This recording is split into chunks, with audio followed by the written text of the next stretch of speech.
No ar, podcast FURB FM.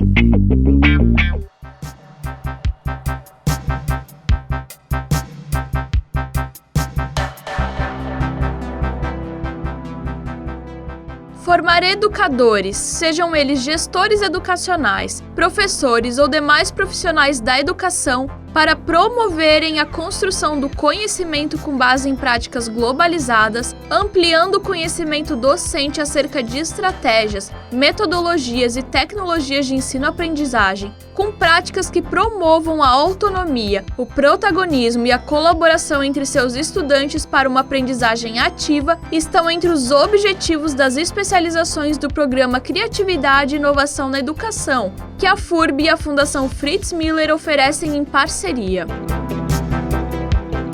Especialmente no curso de pós-graduação em Métodos Ativos de Ensino e Aprendizagem, a principal competência esperada dos egressos é ser um educador criativo e inovador, que compreenda e utilize métodos ativos de ensino e aprendizagem.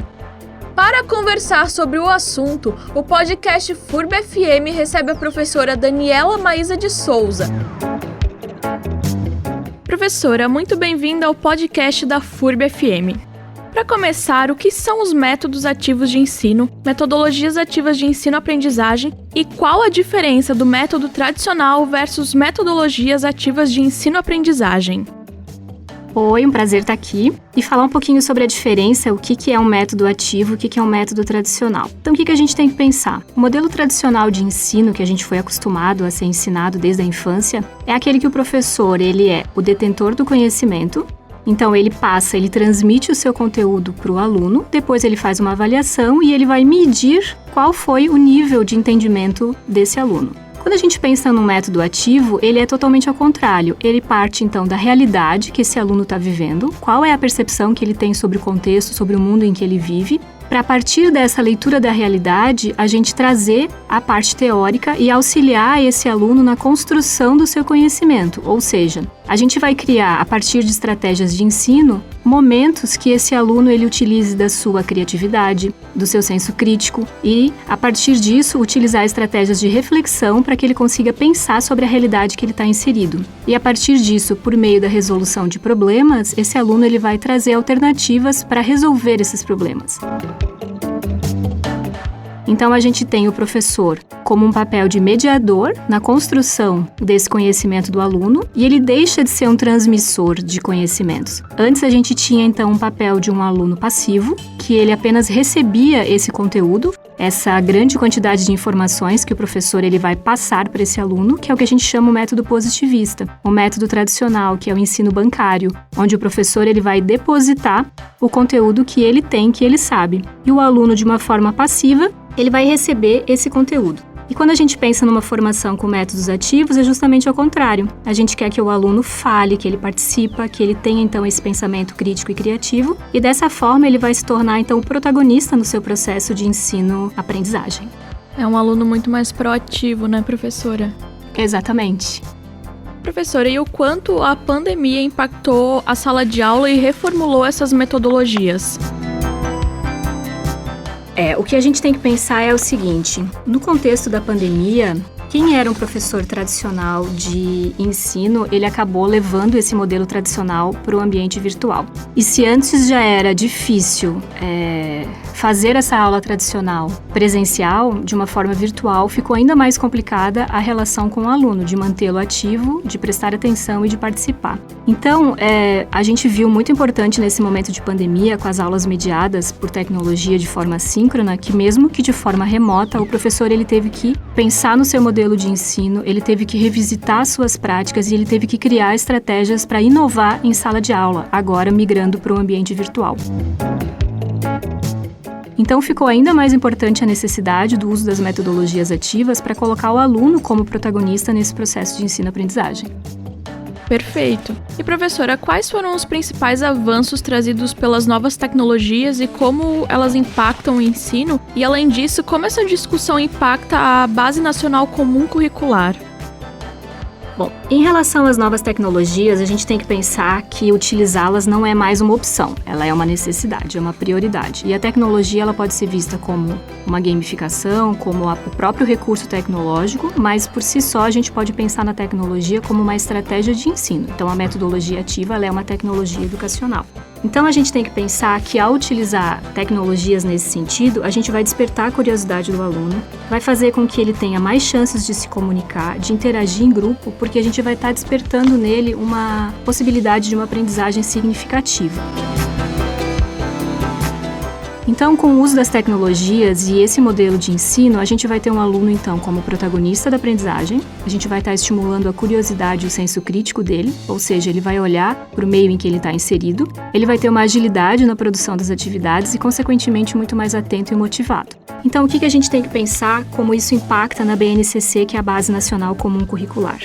Quando a BNCC ela traz que a gente quer um aluno como competência, que ele saiba conceitos e procedimentos, que ele tenha habilidades práticas, cognitivas e socioemocionais, com atitudes e valores, que ele possa ter um pleno exercício da cidadania e no mundo de trabalho, eu tenho que pensar que a forma como eu vou ofertar essa educação, ela tem que ser diferente para atingir os propósitos da BNCC.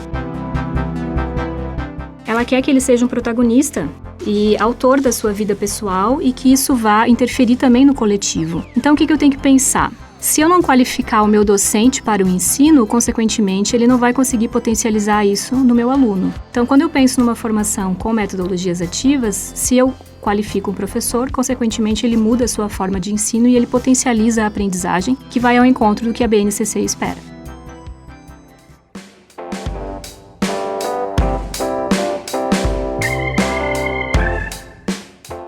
Professora Daniela, onde os professores, os educadores, eles podem e devem buscar essas inspirações para suas práticas em sala de aula?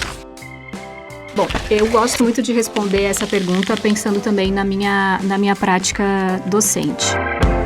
A primeira delas é a formação acadêmica específica, aquilo que a gente tem na faculdade. Uma faculdade com, de repente, licenciatura. Se a gente não teve essa formação, você pode buscar ela numa especialização ou em programas de mestrado e doutorado acadêmico. Por sua vez, outra forma e uma fonte muito potente de aprendizagem é com os colegas, observando a prática do outro, pedindo feedback para o outro e também com práticas de mentoria, que a gente chama em programas estruturados em relação a isso.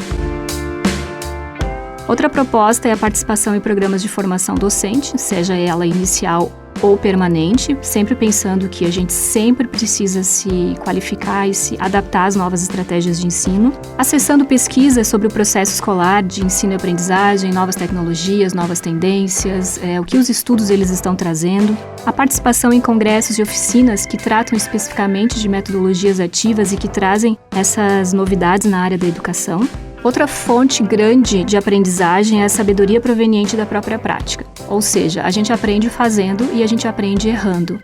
E esses erros eles servem para fortalecer a nossa prática e para que a gente também tenha essa ousadia e essa criatividade. Aprender com os erros que a gente também teve nessa nossa trajetória de ensino. E outra coisa que eu gosto muito, que eu faço na minha prática, que é extremamente importante, é ouvir os alunos com práticas de feedback. Professora, e como o assunto será trabalhado na especialização que a FURB e a Fundação Fritz Miller oferecem e que serão abordados temas como ensino híbrido, aprendizagem baseada em problemas, projetos e equipes, gamificação e de modo a preparar os especialistas a utilizarem esses métodos em suas práticas educacionais e de que maneira esses assuntos serão trabalhados e mais, a especialização traz em si as metodologias ativas?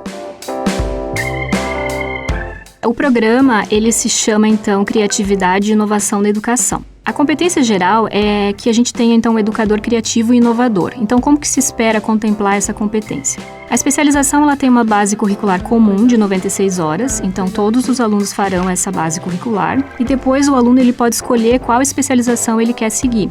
E, a partir disso, ele ainda tem uma escolha de disciplinas flexíveis de 96 horas, totalizando ao total 360. Então, dentro desse percurso itinerário, o aluno ele pode escolher dentro de 6 opções de cursos. Dentre eles, então, a gente tem métodos ativos de ensino e aprendizagem, que é esse que eu participo como docente. Então, como que serão trabalhadas essas estratégias? Na disciplina que é ofertada na base comum, que se chama Eu Docente, eu vou trabalhar, então, qual é a constituição dessa identidade docente. Ou seja, o aluno, professor nesse contexto, ele precisa primeiro pensar quem ele é enquanto professor. Quais são os pressupostos que estão na sua prática? Será que eu sou um professor que tenho mais uma tendência para método tradicional? Como que eu posso pensar no meu método mais ativo? Então, a gente vai trabalhar com metodologias ativas, quais são as fontes do conhecimento, o que contribui para a expansão e a atuação na área de metodologias ativas. E eu trago alguns conteúdos e alguns referenciais teóricos que eu utilizei na minha tese, que a gente fala, então, sobre o conhecimento pedagógico do conteúdo, que é a mescla, então, entre o conteúdo e a parte pedagógica. Então, como potencializar isso na prática do docente? Quais são as avaliações que a gente pode fazer com métodos ativos? Como é que o mentoring funciona para potencializar essa aprendizagem dos docentes? Como é que a gente aprende a partir do erro? Estratégias que estimulam a reflexão a partir do erro, como a autoscopia e o debriefing, sempre pensando numa aprendizagem significativa, ou seja, o aluno ele vai vivenciar nessa especialização as estratégias que contemplam as metodologias ativas. E uma outra disciplina que eu também vou trabalhar é a aprendizagem baseada em problemas, que é o Problem Based Learning, que a gente também vai trabalhar com os alunos como construir problemas, como trabalhar a partir de problemas, ou seja, como fazer com que o aluno ele olhe para o contexto que ele está inserido, que ele pense nos problemas da sua realidade e como que ele pode trazer soluções para essa problemática. E isso pode ser aplicado em qualquer disciplina. A gente vem trabalhando isso em várias formações aqui na FURB e em outros cursos também.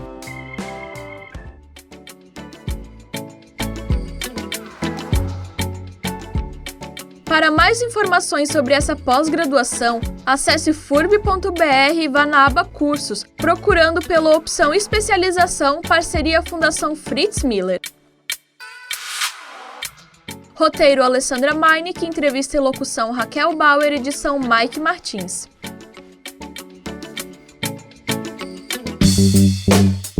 Você pode acompanhar esse podcast no youtube.com/FurbTV e sempre às 17 horas de segunda a sexta-feira, na FURB FM 107,1.